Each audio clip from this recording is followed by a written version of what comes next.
সুপ্রিয় দর্শক শ্রোতা মণ্ডলী, আপনাদের সবাইকে জানাচ্ছি আমাদের বৈচিত্র্য সঙ্গীত একাডেমির পক্ষ থেকে আন্তরিক অভিনন্দন এবং শুভেচ্ছা।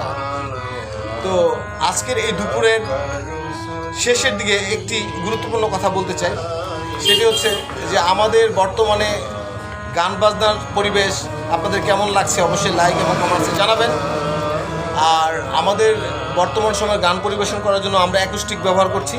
আমরা যাতে ভবিষ্যতে আরও ভালো মানের সঙ্গীত ইকুইপমেন্ট ইউজ করতে পারি এবং আপনাদেরকে ভালো ভালো গান পরিবেশন করতে পারি, সেই জন্য আপনারা অবশ্যই আমাদের চ্যানেলের পাশে থাকবেন এবং আমাদের চ্যানেলটিকে সাবস্ক্রাইব করবেন এবং বেল আইকনে চাপ দিয়ে দিবেন, যাতে করে আপনি পরবর্তী সমস্ত নোটিফিকেশনগুলো পেয়ে যান। তো আজকের বিশেষ কি বলবো, এই ছিল আমাদের কথা। তো আবারও বৈচিত্র্য সঙ্গীত একাডেমির পক্ষ থেকে আপনাদের সবাইকে জানাচ্ছি অভিনন্দন, শুভেচ্ছা এবং একগুচ্ছ রজনীগন্ধার ভালোবাসা জানিয়ে শেষ করছি আজকের দুপুরের আলাপন।